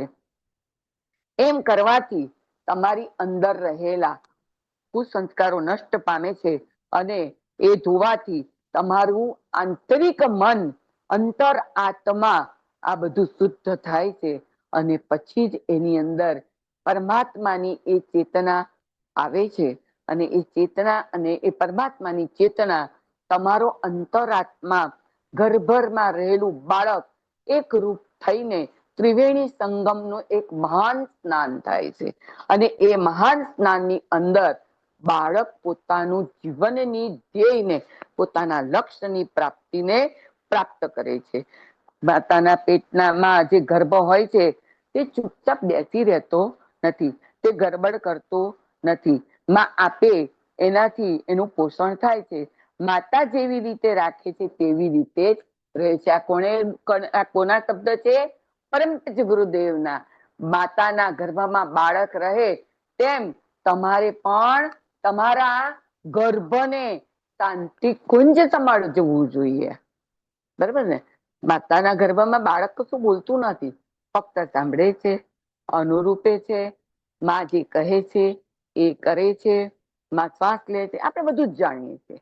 બરાબર છે? પરમ પૂજ્ય ગુરુદેવે આમાં લખ્યું છે. બીજું બહુ સરસ લખ્યું છે કે ટોનિક સેવન કરવું પડશે. એ કોણ કહે છે? ડોક્ટર કહે છે. ટોનિક સેવનનો અર્થ છે કે તમારામાં જે સુવિચારોનો અભાવ છે એ વિચારોનું ફરીથી સેવન ચાલુ કરી દેવું જોઈએ. આ ટોનિક, તમને જે ડોક્ટર ટોનિક આપે છે એ તો જરૂરી છે બેન, એ બધા જ પીજો. કારણ કે આજના આ પરિસ્થિતિમાં ડોક્ટરને ખબર છે કે તમારામાં શરીરની અંદર કયા વિટામિનોની ઉણપ છે. લગભગ તો ના હોય, પણ હોય તો એ ટોનિક ના માધ્યમથી કોઈ પણ ઉણપ ના રહે એ પૂર્ણ થાય છે ડોક્ટરના માર્ગદર્શન હેઠળ. પરમ પૂજ્ય ગુરુદેવનું માર્ગદર્શન કયું છે? તો એમણે કહ્યું છે કે ટોનિક નું સેવન કરવું જોઈએ. પણ એ ટોનિક કયું? તો એ ટોનિક નું સેવનનો અર્થ તમારામાં જે સુવિચારોનો અભાવ છે તે વિચારોનું ફરીથી સેવન કરવાનું ચાલુ કરી દો. આ ટોનિક તમને મળ્યું નથી એટલે તમે કુપોષણના શિકાર બનો. પરમ પૂજ્ય ગુરુદેવ કહે છે, હું કહેતી નથી. કદાચ આ વિચારોનું, સુવિચારોનું ટોનિક મળે નહીં તો પછી અંદર બાળકની અંદર કુપોષણ. કુપોષણ એટલે ગભરાવાની કોઈ જરૂર નથી. ગુરુદેવે બહુ સીધી વાત કરી છે કે તમારું બાળક કુપોષણ નહીં, પણ ધર્મ, સંસ્કૃતિ અને સંસ્કારનું એક કુપોષણ ન મળે એને માટે આ ટોનિક લેવું તમારે ખૂબ આવશ્યક છે. ભગવાન કોને કહેવામાં આવે? ભગવાન એટલે સદગુણો, સત્પ્રયાસો અને આદર્શોનું એક સમુચ્ચ શું છે? ઉત્તરણ છે. તો આ બધાની સાથે અંતરાત્મામાં જ પરમાત્મા કહેવાય છે. જે અંતરની અંદર આત્મા છે ને એને જ પરમાત્મા કહેવાય છે. ગુણ, કર્મ, સ્વભાવથી વિશેષતાનું જ નામ પરમાત્મા છે. તમે એની સાથે તમારી જાતને જોડી દો. અત્યાર સુધી તમારો સંયમ કુસંસ્કારો સાથે, નિમ્ન સ્તરના વિચારો સાથે હતો, પણ આ બધાને અંતર આત્મામાં બેઠેલા પરમાત્મા સાથે તમે જોડી લો તો તમારા એ કુસંસ્કારો નષ્ટ થઈ અને ટોનિક કયું છે તો કે ટોનિક આપણું વિચારોનું ટોનિક, આદર્શોનું ટોનિક, અને એ ટોનિક ને ન લઈએ તો કુસંસ્કારોનું ટોનિક અંદર રહી જશે તો બાળકોમાં પણ એ ટોનિક અસર કરી જશે. પરંતુ પછી ગુરુદેવે એમના પ્રવચનમાં ખૂબ ખૂબ આપણને કહ્યું છે. બીજું એક પ્રવચન ગુરુદેવે એટલું સુંદર કહ્યું હતું કે માનવ જીવનને અંદર આપણે કહ્યું છે કે પહેલા ભગવાન સંસ્કારોની વાત આવે છે કે ઘણી વખત વિકટ પરિસ્થિતિ એવી આવી જાય છે કે આપણે ડરી જઈએ છીએ, આપણું હોય એ પણ ખલાસ થઈ જાય છે. કે જલારામની ગુરુદેવે કહ્યું છે કે ભગવાન જલારામ બાપાની એક વાત બહુ સરસ કરી ગયા છે કે ભગવાને જલારામ બાપાને એમના આદર્શો જુએ છે. ભગવાન એમને એમ કોઈને આપી નથી દેતું. ગુરુ પણ પોતાના શિષ્યને એમને એમ કોઈ વસ્તુ આપતા નથી. જલારામ બાપાની વાતની એક વાત કરે છે કે ભગવાને એમને ઘેર ગયા અને એમને એક જોડી આપી. જોડી એમને આપી અને એમણે શું માંગ્યું, તેમાંથી અક્ષય અન્નનો ભંડાર ચાલે એ વરદાન ભગવાને આપ્યું. કહ્યું કે જો વીરપુર જઈએ તો આપણે કોઈ પણ દિવસ જમ્યા વગર ખીચડી અને કઢી જમ્યા વગર આવતા નથી. પણ જલારામની એવી ઈચ્છા હતી કે મારા આંગણેથી કોઈ ભૂખ્યો જવો જોઈએ નહીં. એની ઈચ્છા એવી હતી, કોઈ પણ આવે, જલારામ બાપાની ઈચ્છા હતી. જો તમારા આ ગર્ભ અવસ્થા દરમિયાન જલારામ બાપાનો પણ તમે એક ઉદાહરણ લઈ લો કે જયારે ભગવાન તમારા આંગણે આવે એટલે અત્યારે તમારી એ પરિસ્થિતિ સાથે ભગવાન અવશ્ય આવે. ભગવાન તમારા આંગણે આવે અને જલારામ બાપાએ માંગ્યું કે મારા આંગણેથી કોઈ ભૂખ્યો ન જાય, અને તમે પણ એક અંતરની અંદર એક ભાવના પ્રગટ કરી દો કે મારા આંગણેથી કોઈ રડતો કકડતો ભૂખ્યો ન જાય, તો તમારી જો શ્રદ્ધા સ્પૃષ્ટ સાચી થતી હશે તો એ બાળકની અંદર પણ અવશ્ય આવા છે. અમારા આંગણેથી કોઈ ભૂખ્યો ન જાય, ભગવાન એમની ઈચ્છા પૂર્ણ થાય. ઈચ્છાઓ અને મનોકામના તો બધા કરે, પણ એમની ઈચ્છાઓ પૂરી કેમ થતી નથી? આપણે મનોકામના બધી પૂર્ણ થતી નથી. શા માટે? ગુરુદેવ કહે છે કેમ કે જલારામ બાપા પરીક્ષામાં પાસ થયા. એમણે બે પ્રતિજ્ઞા કરી હતી કે મહેનત મજૂરી કરીશું અને ખેતીમાં જે ઉત્પન્ન થશે તે સંતો અને દુખીઓ માટે ભોજનમાં વાપરીશું. જલારામ બાપાની પત્ની આખો દિવસ ભોજન બનાવતા અને બાપા ખેતીવાડી સંભાળતા. તેઓ અનાજ પેદા કરતા અને એની પત્ની બધાને ભોજન કરાવતા અને જે મળે તે ખાઈને પોતાનું ગુજરાન ચલાવતા હતા. આ સંતની નિશાની છે. એમનું ચરિત્ર ઊંચું હોવું જોઈએ. ભક્તનું ચરિત્ર ઊંચું ન હોય તો પછી કથા, કીર્તન, ભજન, પૂજન, જપ તપ, અનુષ્ઠાન કર્યાનો કોઈ મતલબ નથી. બસ આજ આપણે ગર્ભ અવસ્થા દરમિયાન, બરાબર ને, કથા સાંભળવી ના નથી, રામાયણ સાંભળવું ના નથી, ભાગવત ગીતાના આદર્શ નિયમોને વાંચવા ના નથી, પણ આંતરિક તમારી ભાવના જલા બાપા જેવી હોય તો પરમાત્માને એ જોડી આપવી પડે ને આપવી જ પડે છે. કહેવાયું છે કે આપણે બધા ભગવાન પાસે જઈને કેવું માંગીએ. પરમ પૂજ્ય ગુરુદેવ પ્રવચન અત્યારે આપણે તૃપ્તિબેને સ્ક્રીન ઉપર સંભળાવ્યું. કેટલું સરસ ગુરુદેવે કીધું છે કે ખાલી થવું પડે. જો ખાલી નહીં થયું તો ભરાશો કેવી રીતે? 12 મહિનાનું અનાજ ભરવું હોય તો આખા વર્ષના ઘઉં અને ચોખાને વાપરવા પડે.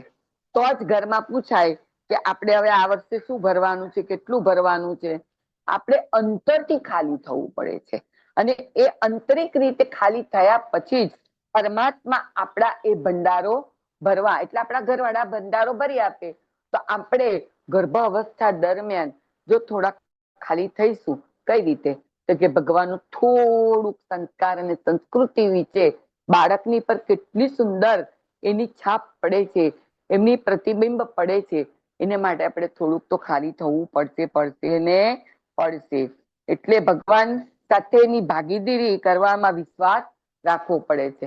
કારણ કે કદાચ બધા સાથે મિત્રતા કરીએ પણ બધા જ કૃષ્ણ અને સુદામા હોતા નથી.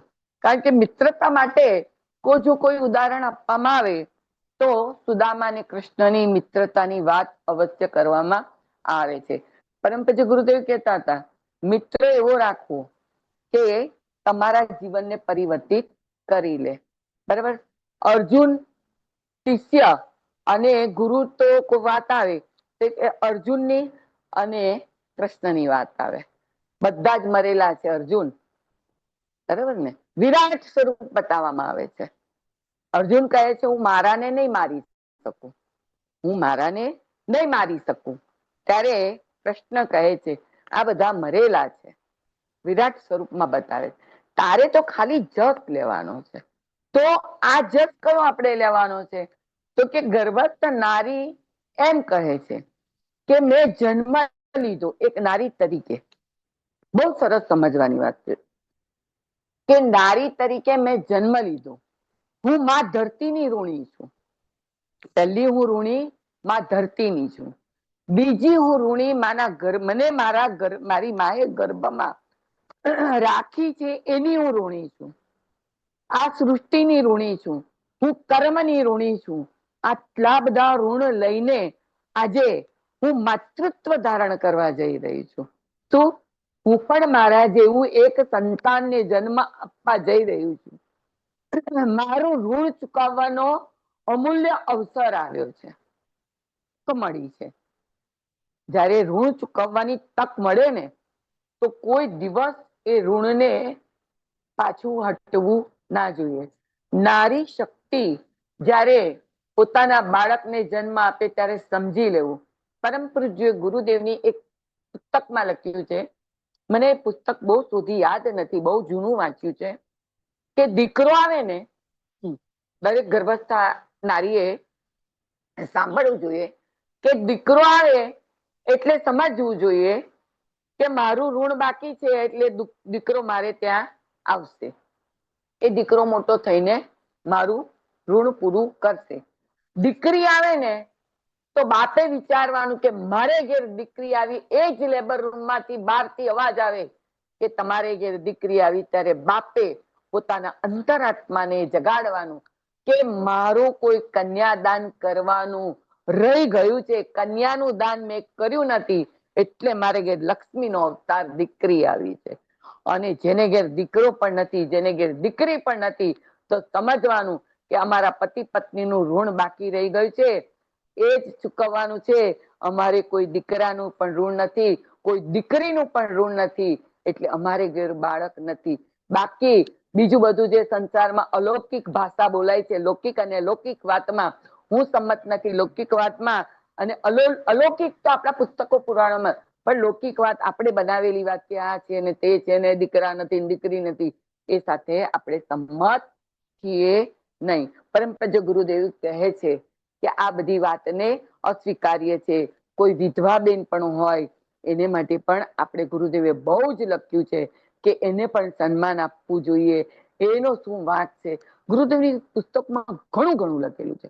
અને એમના પ્રવચનો સાંભળો ને તો ગુરુદેવના પ્રવચનોની જ આ પુસ્તક મારા હાથમાં છે, કે લખ્યું છે કે ભગવાનની કૃપા એમને ક્યાં મળે છે, કે ભગવાનને મેળવવાનો સાચો રસ્તો તમારે જાણવો જોઈએ. એના માટે તમારે શું કરવું જોઈએ, કે તો કે ભગવાન સાથે જોડાવવું જોઈએ. ભગવાન સાથે જોડાઈ જવું અને એને ઉપાસના કહેવામાં આવે છે. સાધના, આરાધના અને ઉપાસના એ પણ એક આપણી સંસ્કૃતિ છે. ઉપાસનાનો અર્થ એટલે શું, કે ભગવાનની પાસે બેસવું. એટલે ભગવાનની પાસે બેસવું એટલે શું, કે ભગવાનના મંદિરની પાસે તો બેસવું, પણ આપણે ભગવાન ધારણા કરવી કઈ, કે મારી પાસે મારા ભગવાન બેઠા છે. કોઈ પણ ભગવાન હોય, ભગવાનમાં પાછું એવું પણ નથી કે ગાયત્રી માતા જ હોય. કોઈ પણ ભગવાનની પર આપણને જેટલો અતૂટ વિશ્વાસ છે એની પાસે બેસવું જોઈએ. ઉપાસનાનો અર્થ કે ભગવાન પાસે બેસવું. ભગવાન સાથે કેવી રીતે જોડાવું એના થોડા ઉદાહરણ ગુરુદેવ આપે છે. કહ્યું છે કે અગ્નિમાં લાકડાને સમર્પિત થતા લાકડાને સમર્પિત થતા જોયું છે ને તમે, લાકડાની કિંમત કોડીની થઈ જાય છે, બરાબર છે. લાકડો અગ્નિમાં હોમાઈ જાય તો એની કિંમત કોડીની થઈ જાય, પણ તે અગ્નિને સમર્પિત થઈ જાય અને જોત જોતામાં અગ્નિમાં તે બળી જાય છે લાકડું. ત્યારે આપણે એને અડકી શકતા નથી. તેના ગુણ અગ્નિના છે, તે ગુણ લાકડામાં આવી જાય છે. એ જ રીતે વ્યક્તિ જીવાત્મા પરમાત્મા સાથે મળી જાય તો પરમાત્માના ગુણ ભક્તિમાં ઉતરી આવે છે. બહુ સરસ. આપણે યજ્ઞ કરતા જોઈએ છે કે લાકડા આપણે મૂકીએ છીએ અગ્નિમાં, અને અગ્નિની જ્યોત પ્રાણ પ્રતિષ્ઠાના મંત્ર બોલી અને પ્રજ્વલિત કરે છે.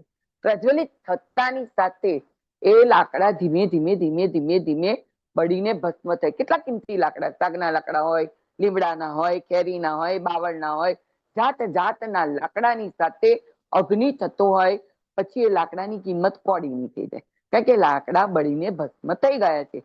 પછી એ લાકડાની ભસ્મને પણ ઝડપથી અવડાતી નથી. બરાબર ને? એ જ રીતે આપણે પણ આપણા ભગવાનને સમર્પિત થઈ જઈએ. આપણે આપણા શરીરને ગુરુદેવની સાધનામાં બોલે છે કે તમે લાકડા જ છો, તમે પોતે લાકડું છો, અને અગ્નિની અંદર તમે પડી રહ્યા છો, લાકડાની જગ્યાએ તમે, અને તમે પણ મળીને ભસ્મીભૂત ભાવનાત્મક રીતે થઈ જાઓ, અને પછી કોઈની તાકાત નથી કે તમને એ અડી શકે. છે તાકાત? ના. કારણ કે બધા જ ગુણ કર્મ અગ્નિની અંદર તમારી ભગવાન સાથે જોડાઈ જઈએ છીએ આપણે. એટલે પરમ પૂજ્ય ગુરુદેવે અગ્નિને પણ એક સંસ્કારના સ્વરૂપમાં કહ્યું છે. અને અગ્નિ જેવું બનવું અને અગ્નિ સાથે રહેવું એ બહુ ગર્ભાવસ્થા દરમિયાન તમારી નજીક કોઈ શક્તિપીઠ હોય તો અવશ્ય અગ્નિ ચાલતો હોય તો અવશ્ય અગ્નિની અંદર આહુતિઓ ગાયત્રી મંત્રની આપવી જોઈએ. ગાયત્રી મંત્ર આપણને એ જ શીખવાડે છે કે ગાયત્રી મંત્ર બોલીએ એટલે કેવું છે તે આજુ શરૂઆતમાં પણ કહ્યું કે આપણી આજુબાજુ પ્રાણ છે, એને ખેંચીએ છીએ આપણે. તો ગાયત્રી મંત્ર શું છે? તો કે ગાયત્રી મંત્રની અંદરનો ભાવાર્થ, આમ તો શબ્દનો બહુ જ કયો છે, પણ સામાન્ય અર્થ એવો લખ્યો છે કે તે પ્રાણ સ્વરૂપ છે, તે દુઃખનાશક છે, તે તેજસ્વી છે, તે પાપોનો નાશ કરનાર છે. એને અમે ધારણ કરીએ છીએ. ક્યાં? તો કે હૃદયમાં અમે ધારણ કરીએ છીએ. હે પરમાત્મા, અમને સર્વેને સદબુદ્ધિ આપો. આ અવસ્થાની અંદર, ગર્ભસ્થ અવસ્થાની અંદર દરેક સ્ત્રીએ ખૂબ ખૂબ જ ગાયત્રી મંત્રનું જો સતત રટણ કરવામાં આવે તો એ પોતે સદબુદ્ધિની દેવી બની જાય છે. બાળકની અંદર સદબુદ્ધિ આવે છે. 6 o'clock વાગે તો આ શું આવે છે? બાળકની અંદર ખૂબ ખૂબ સદબુદ્ધિ આવે છે. એટલે જ કહેવાયું છે કે નારી શક્તિની અંદર પરમ પૂજ્ય ગુરુદેવે 16 સંસ્કારની અંદર કહેવાયું છે કે 16 સંસ્કારની અંદર આપણે પ્રથમ સંસ્કાર ગર્ભ સંસ્કાર, એ પણ સંસ્કારનું મહત્વ બતાવવામાં આવ્યું છે. એમાં ગળોનો વેલો, પીપળાની કુપ્પળો, વડની વડવાઈઓ, આ બધાનું સંમિશ્રણ કરી અને એને પીવડાવવામાં એટલે જ આવે છે કારણ કે વડ પીપળો પોતાનો એક ગુણ કર્મ લઈને રહેતો હોય છે. ગળોનો વેલો એ પણ એક ઔષધિ છે. આયુર્વેદિકની અંદર આ ગળોનો વેલો પણ એક ઔષધિ છે, અને એ ઔષધિના માધ્યમથી ગર્ભની અંદર રહેલા બાળકની અંદર એક ઔષધિ ગુણ પ્રાપ્ત થાય છે, અને એ ઔષધિ ગુણને લીધે એ બાળકની અંદર આવેલી તકલીફો નાશ પામે છે. હું તો એમ કહું છું, ગર્ભ અવસ્થા દરમિયાન દરરોજ જો ગળોનો વેલો 2 ચમચી 2 ટીપા પણ જો પીવડાવવામાં આવે તો બાળકની અંદર રોગ પ્રતિકારક શક્તિ, પરમ પૂજ્ય ગુરુદેવ કર્મકાંડ 72 ની અંદર લખેલું જ છે કે બાળકની અંદર શું થાય છે? રોગ પ્રતિકારક શક્તિ નો શું થાય છે? સંચાર થાય છે. એ રોગોની સામે લડવાની તાકાત ધરાવે છે. કહ્યું છે કે નારીની નાભી જે કહીએ, નારીની જે નાભી કહીએ ને, એની અંદર જ કસ્તુરી છે. બરાબર? આમ તો કેવાય કે હરણની નાભીની અંદર કસ્તુરી છે, પણ નારીની નાભીની અંદર પણ એક કસ્તુરી છે, અને એક કસ્તુરીને આપણે ટટોળવાની છે. પરમ પૂજ્ય ગુરુદેવે કહ્યું છે કે આપણી નાભીમાં જ આનંદ રૂપી કસ્તુરી છુપાયેલી છે, પણ આપણે બીજે શું મારીએ છીએ? ફાફા મારીએ છીએ. બરાબર? બીજે ફાફા મારવા કરતા નારીએ પોતાની અંદર રહેલા ગુણ કર્મનો વિકાસ જો નારી કરે આ અવસ્થા દરમિયાન, તો એ આનંદની ઉર્મી પોતાના એમાંથી જ શોધી લે છે. બરાબર છે? આજની નારી કેવું છે, પછી ગુરુદેવ એટલું સુંદર કહ્યું છે કે માછલી એટલી બધી તળાવમાં, નદીમાં, દરિયામાં, સમુદ્રમાં માછલી તમે જોજો, તમે ક્યારે પણ માછલી જોશો દોડતી જ હોય છે. એવો માનવ આજનો દોડતો દોડતો જ હોય છે. એ ક્યાંય પોતાના જીવનને એમ નથી માનતો કે અહીં હું સ્ટોપ થાઉં અને હવે અહીંયા મારું પૂર્ણ જીવન સંતુષ્ટતાથી મને મળશે. જેમ માછલી દોડે છે, માણસ દોડે છે. માછલીને આટામાં મળે છે કાંટા, કાંટાની અંદર આટો નાખ્યો હોય છે ઘઉંનો, અને માછલી કાંટામાં ફસાઈ જાય છે.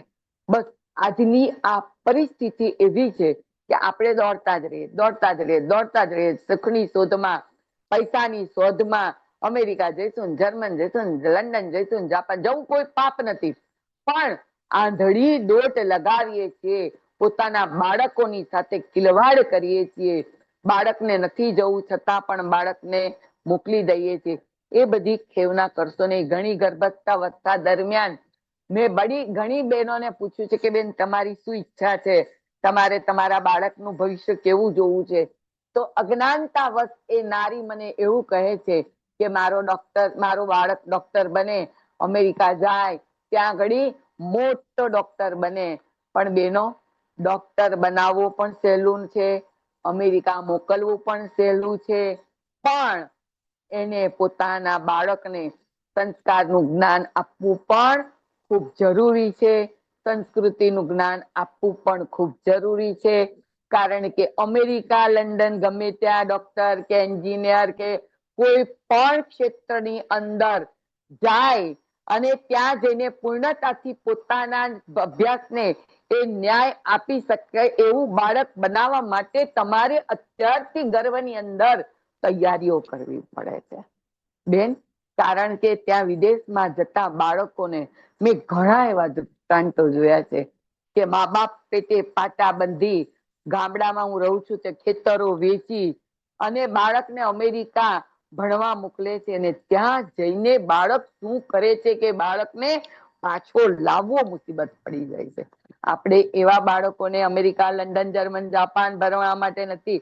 આપણે તો અત્યારથી ગર્ભ અવસ્થા દરમિયાન ભલે તમે વિદેશ મોકલો, પણ આપણા બાળકો ધર્મ ધજાતા હિન્દુ ભારત દેશનું નામ, ગૌરવ, આન બાન શાન ઠાઠથી ત્યાં આપણું નામ કરે એવા બાળકોને ગર્ભ અવસ્થામાંથી સંસ્કાર અને સંસ્કૃતિનું સિંચન કરીએ તો આપણા ભારત દેશનું નામ, તમારું જે ઋણ, મેં પહેલા પણ કહ્યું કે નારી શક્તિનું એક ઋણ છે.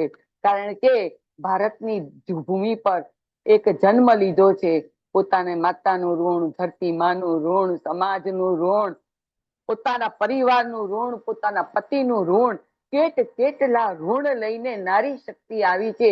એ સંપૂર્ણપણે આપણે એને સંપૂર્ણ ન્યાય આપીએ. એટલે માટે આપણે ગર્ભની અંદર રહેલા બાળકને અત્યારથી જ સંસ્કારનું સિંચન કરીશું. આપણે એમ સમજવું કે નારી શક્તિઓ ખાસ સમજવું કે આપણા બાળકને જેમ એક નાનકડો છોડો રોપ્યો હોય એની કેટલી માવજત કરીએ બગીચાની અંદર. મને તો કદાચ આ જીવન કેવું લાગે ખબર છે, એક આત્મકથા જેવું આપણે બનાવવું જોઈએ કે આત્મકથાની અંદર છેલ્લે જે વાર્તા આખી આવે છે કે ગુલાબનું ફૂલ હોય, ફૂલની આત્મકથા લખીએ, એની અંદર ફૂલને મુરઝાઈ જાય અને ફૂલ પોતે રડતું હોય એવું નહીં. આત્મકથાનો એન્ડ એવો હોવો જોઈએ કે ફૂલ પોતાનું સિંચન બધું જ કરી ભગવાનના ચરણોમાં જાય છે, ગમે તે પ્રકારે કેન પ્રકારે પછી એને ફેંકવામાં આવે, પણ એને ફેંકી દેતા જ્યાં ફૂલ રડતું દેખાય એવું આપણે આત્મકથા જેવું કરવું નથી. આત્મકથાનું થોડુંક તમને સમજુ, તમે બધા ભણેલા છો, આમ તો મારે કઈ કહેવાની જરૂર નથી, પણ ગુજરાતી વિષયમાં જો મને આત્મકથા લખવાની કહે કે આત્મકથા વિશે કઈક કહે તો મને આત્મકથા લખતી બહુ જ ગમે, કારણ કે ભૂતકાળ જ દેખાય. આપણે એવું બાળક નથી જોઈતું, આપણને આત્મકથામાં જે એન્ડ આવે છે એવું બાળક નથી જોયું.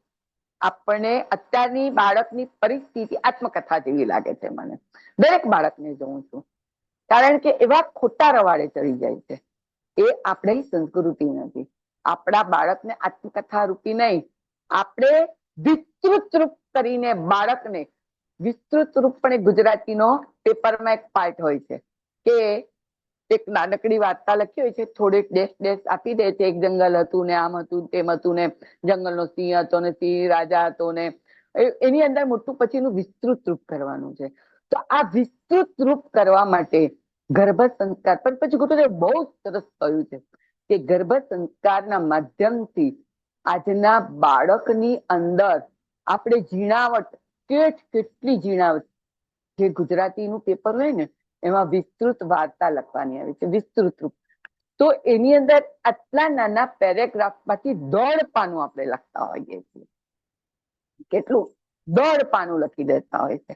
એ 1.5 પાનું ભલે પેપરમાં લખાય છે, પણ આપણે શું કરવાનું તો કે 9 મહિનાના બાળકના સિંચનને 90 વર્ષનું બાળક થાય ત્યાં સુધી એની અંદર સંસ્કાર અને સંસ્કૃતિનું સિંચન ભરી દેવું જોઈએ. એ વિસ્તૃત રૂપની વાર્તા કહેવાય. બરાબર ને? હા, આવું જો દરેક ગર્ભ અવસ્થા, ભલે તમને ગમે એટલો મહિનો જાય, ગમે એટલા તમે પ્રથમ મહિનાથી ચાલુ કર્યું હોય સાંભળવાનું કે 9 મહિના સુધી સાંભળતા હો, પણ તોય તમે થોડુંક પણ સિંચન કરશો ને કે આપણે વિસ્તૃત બાળકની અંદર એની ઝીણી ઝીણી ઝીણી બાબતો અત્યારથી જ 9 મહિનામાં એને આપી દઈએ. બરાબર? સંસ્કાર, સંસ્કૃતિ, જ્ઞાન, વિજ્ઞાન, બુદ્ધિ, સદજ્ઞાન, સત્કર્મ, સદભાવના, એની અંદર દયા, કરુણા, મમતા, મોહબ્બત, પ્રેમ, જે કઈ શબ્દ, લાભ, શુભ, જે કઈ શબ્દનું સિંચન આખી પાઠમાળા છે એ બધું એની અંદર મૂકી દઈએ. એના સંસ્કારોનું જ્ઞાન એની અંદર મૂકી દઈએ કે આપણે આપણા ધર્મ, આપણે કુળદેવીને આજે અમે યજ્ઞ કરવા જઈએ છીએ, માફ કરજો બહેનો, એ ગોત્ર એટલે શું એ ખબર નથી. અરે કુળદેવીની ખબર નથી, કારણ કે પોતાની માં પોતાના બાળકને મોટું કરવામાં અને એના ઘરના દહેડા કરવામાંથી ઊંચી નથી આવતી. પોતાના બાળકને કુળદેવીનું જ્ઞાન નથી આપતી, પોતાના બાળકને પોતાના ગુરુનું જ્ઞાન નથી આપતી, પોતાના બાળકને ગોત્ર શું છે એનું જ્ઞાન નથી આપતી. ઘણાને અમે પૂછતા, અમે જોઈએ યજમાનને, નવ દંપતી બેઠા હોય ત્યાં સુધી એ દીકરાને ખબર નથી હોતી કે અમારી કુળદેવી. ત્યારે અમને ખૂબ ખૂબ દુઃખ થાય છે. અમે સમજૂતી લઈએ છીએ અને યજ્ઞ કરાવતા ગુરુદેવને કોટી કોટી પ્રણામ હું અંતઃકરણથી કરું છું કે હે ગુરુદેવ, તે યજ્ઞ કાર્ય દરેક નારી શક્તિ, નર શક્તિની અંદર ભરી દીધી છે, દરેકને બ્રાહ્મણ બનાવી દીધા છે, પ્રસાદ બ્રાહ્મણ બનાવી અને જન સમાજને આજે સાચી દિશા ધારા. એટલે જ ગાયત્રી પરિવારને દરેક લોક યજ્ઞ કરવા બોલાવે છે કે કંઈક નવું જાણવા મળે છે. આ ગુરુદેવના આપણી પર આશીર્વાદ છે. બરાબર છે?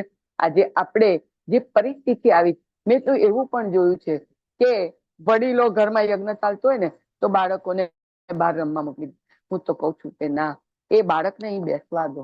આ બાળક અહીંયા બેસશે તો એની અંદર યજ્ઞનું ખબર પડશે, ધર્મની ખબર પડશે, સોળ સંસ્કારની ખબર પડશે, દાંપત્ય જીવન યજ્ઞની અંદર શું કરવાનું છે, પવિત્રકરણની સમજણ પડશે, એને આચમનમ શું છે એની ખબર પડશે. આપણે અત્યારે આજે જ હું એક કાર્યક્રમમાં ગઈ હતી, લક્ષ્મી પૂજનની અંદર, પોતાના બેનના હાથ કંકુ, એના બેન હતા, એટલે કે મારી આંગળી બગડ, આ બહુ પ્રેક્ટિકલ વાત કરીશ થોડોક સમય એની અંદર, કે આ કંકુ અનામિકા આંગળીમાં નોટ ડાઉટ કેમિકલ વાળો આવે છે, પણ હવે આપણે ભગવાનની પૂજા કરવા બેઠા છે તો કે હું મારી આંગળી નહીં બગાડું. અને પેલા પ્રભુદેવ એને ફૂલની ઉપર કંકુ કે કંકુ ફૂલની અંદર લો એટલે તમારી આંગળી બગડશે નહીં. તો પછી તમે એનઆરઆઈ શાના, તમે તો પછી આ યજ્ઞ શા માટે કરાવો છો?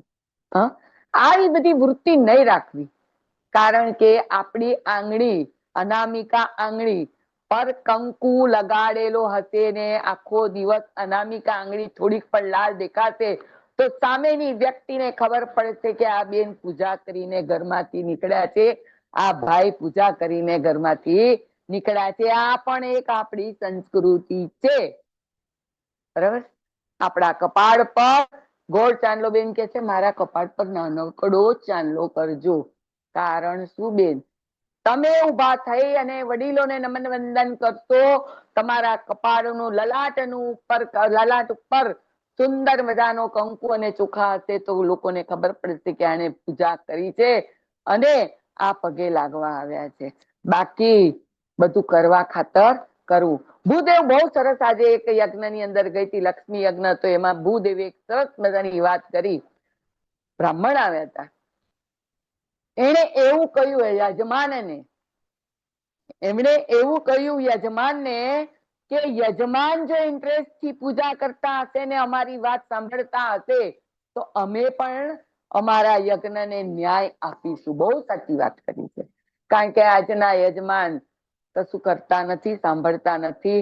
ફોટો સેશનમાં, બ્યુટી પાર્લરમાં બેનો, ભાઈઓ પોતાના કયો મેચિંગ, પેલું શેરવાની મેચિંગ, આ બધા પર લક્ષ આપવું જરૂરી છે. તમારી પાસે પૈસો છે વાપરો, એમાં કોઈ બે મત નથી.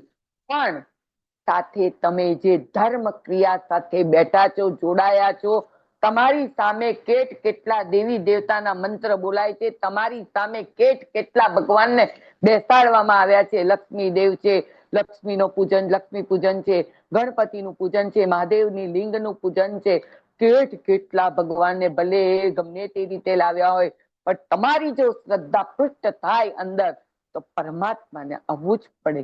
આપણે એ કરતા નથી. આપણે દેખાડાની પાછળ એટલા બધા પડ્યા છે કે એ દેખાડામાં ને દેખાડામાં પરમાત્માની એ ચેતના કદાચ તમારા ઘરે મંત્રના માધ્યમથી આવી હોય તો પણ તમને ક્યાંય ધ્યાન રહેશે નહીં. કારણ કે તમારું સંપૂર્ણ ધ્યાન તમારા આવેલા મિત્ર મંડળ, તમે કેવા દેખાવ છો, ફોટો સેશનની અંદર કળશ પૂજન થઈ રહ્યું હોય અને એવો ભાઈ તમે અમારો ફોટો પાડો. અરે કળશ દેવતા તમારા આંગણે આવ્યા છે, એને ફોટો પાડવો હોય તો પાડશે. અહીં બધા ભગવાન સીસી કેમેરા લઈને બેઠા છે, એમના બધા તમે સીસી કેમેરાની અંદર કેચઅપ થઈ ગયા છો, કેપ્ચર થઈ ગયા છો. એ ભાવ સાથે જો યજમાન બેસે ને તો કોઈ ફોટોગ્રાફરની જરૂર નથી. કદાચ તમારું આલ્બમ તમારી પાછલી પેઢી જોશે પણ નહીં. કદાચ તમારું આલ્બમ તમારે નહીં હશે ત્યારે એ આલ્બમ જોશે પણ નહીં. પણ એ ભગવાનના સીસી કેમેરામાં કેપ્ચર થઈ ગયા હશો તો ભગવાન તમારા ઉપર ન્યાય કરશે ને કરશે. કારણ કે ભગવાન પણ જાણે છે કે મારો યજમાન કઈ દ્રષ્ટિથી અને કઈ રીતે મને નિહાળી રહ્યો છે, કઈ રીતે મારી સાથે વ્યવહાર કરી રહ્યો છે. આવેલા યજમાન, આપણા ઘરે આવેલા મહેમાન, આપણા ઘરે આવેલા મહેમાન, એને પણ ખબર છે કે હું આવ્યો છું આમના ઘરે મહેમાન બનીને, પણ જેમના ઘરે હું આવ્યો છું એમની દ્રષ્ટિ મારા પર કેવી છે એને જો ખબર પડતી હોય તો આ તો જગતનો નાથ મારા વાલા બેઠો છે. કોણ બેઠો છે? જગતનો નાથ બેઠો છે. તમને એમ કે મૂર્તિમાં કે પથ્થરમાં બેસીને આપણને શું નિહાળવાનો, પણ એના સીસી કેમેરામાં જો કેપ્ચર થઈ ગયા ને તો જિંદગી તમારી શું થઈ જશે? ઓહો, જિંદગી બની જશે. બસ આપણે એના તેમાં કેમેરામાં કેપ્ચર થઈ જવું છે. આપણે ફોટોગ્રાફરના કેપ્ચરમાં એ તો બધું ઠીક છે, તારે પાડવો હોય તો પાડ. હું તો એમ જ કોઈને પાડશે એને ખબર પડે છે. કારણ કે ફોટોગ્રાફર એમને નથી બન્યો. ફોટોગ્રાફર ને તમે જેને બોલાવે છે ફોટોગ્રાફર એમને બન્યો જ નથી. એને ખબર છે કે મારો અહીંયા કાર્ય જેને માટે હું આવ્યો છું એ મને તરત પૂછશે કે તે આ ફોટો કેમ નથી પાડ્યો. એને કોઈ પ્રશ્ન કરવાની જરૂર નથી. પ્રશ્ન આમને કરો ભગવાનને કે ભગવાન તે મને કેપ્ચર તો કર્યો છે ને, એની સાથે વાત કરો. આ જ વાત આપણે શું કહેવાનું છે? ગર્ભસ્થ નારી શક્તિએ કોને કહેવાની છે? ભગવાનને કહેવાની છે, પોતાના બાળકને કહેવાની છે. ત્રિવેણી સંગમમાં સ્નાન કરવાનો છે. અલ્હાબાદ એટલે પ્રયાગરાજ ના જઈએ તો કઈ નહીં. એને માટે આપણે કોઈ જરૂર નથી. Chhayaben, time is over. બોલો, મારી વાતને જે તમને ગમી હોય એ શિરોધાર્ય રાખી અને મારી વાતને અહીંયા પૂર્ણ કરું છું. ભૂલ ચૂક થઈ હોય તો મને ક્ષમા કરજો. ઓમ શાંતિ, ઓમ શાંતિ, ઓમ શાંતિ. ખૂબ ખૂબ ધન્યવાદ છે બેન. સંસ્કૃતિ અને સંસ્કાર એક સિક્કાની બે બાજુ છે. ગુરુદેવે જેમ તમે કહ્યું એ પ્રમાણે ખરેખર જે ગુરુદેવની વાત છે કે અનઘડમાંથી સુઘડ બનવું એ સંસ્કાર છે. અને એ સંસ્કાર જ્યારે આપણે સમાજની અંદર આપણે પોતાના માધ્યમથી, આપણા દ્રષ્ટાંતના માધ્યમથી આપણે જ્યારે આપીએ છીએ પોતાના આચરણથી, ત્યારે એ આપણી સંસ્કૃતિ, કારણ કે ભારતીય સંસ્કૃતિ વિશ્વની પ્રથમ સંસ્કૃતિ માનવામાં આવી છે. ખૂબ જ સરસ ભાવ સાથે ગુરુદેવના દ્રષ્ટાંતો સાથે આપે રજૂઆત કરી. ફરી ફરીને ખૂબ ખૂબ ધન્યવાદ છે બેન. અને જે અમુક વાતો જરૂરી છે, બરાબર છે, એ વાત આપે સરસ રીતે મૂકી છે. અને હું આશા રાખીશ કે ગર્ભવતી માતાઓ છે એ પોતાના બાળક સાથે જેમ છેલ્લે લાસ્ટમાં કહ્યું આપે કે ફોટોગ્રાફર ને નહીં પણ આપણે ભગવાનને જોઈએ, તો ગર્ભવતી માતાઓ એ દ્રષ્ટાંત ઉપરથી એમ સમજે કે મારે દુનિયાને નહીં પણ મારું અને હું અને મારું બાળક અમે બે જ છીએ. એ માધ્યમથી જો સતત ને સતત ગર્ભ સંવાદની સાથે એ ગર્ભવતી માતા પોતાના બાળક ઉપર જ જો ફોકસ કરે વધારે, તો એ પોતાના બાળકને શ્રેષ્ઠ બનાવી શકે છે, સંસ્કાર આપી શકે છે અને એ સંસ્કૃતિને ઉજાગર કરી શકે છે. ફરી ફરીને ખૂબ ખૂબ ધન્યવાદ. અનિલાબેનને પણ ખૂબ ખૂબ આભાર કે જેમના માધ્યમથી આપણે આજનું સેશન પૂર્ણ કરેલ છે. સૌને ખૂબ ખૂબ ધન્યવાદ. જય ગુરુદેવ. આજનું સેશન અહીંયા આપણે પૂર્ણ કરીએ છીએ. શાંતિ પાઠ લઈશું. ઓમ દ્યોઃ શાંતિ અંતરિક્ષગ્વં શાંતિઃ પૃથ્વી શાંતિરાપઃ શાંતિરોષધયઃ શાંતિઃ વનસ્પતયઃ શાંતિર્વિશ્વે દેવાઃ શાંતિર્બ્રહ્મ શાંતિઃ સર્વગ્વં શાંતિઃ શાંતિરેવ શાંતિ સામા શાંતિરેતિ. ઓમ શાંતિ શાંતિ શાંતિ સર્વારિષ્ટ સુશાંતિર્ભવતુ. ફરી ફરીને છાયાબેનનો, અનિલાબેનનો ખૂબ ખૂબ ધન્યવાદ. ખેડા ઉપજનનો ધન્યવાદ. આજનું સેશન પૂર્ણ. જય ગુરુદેવ. જય ગુરુદેવ.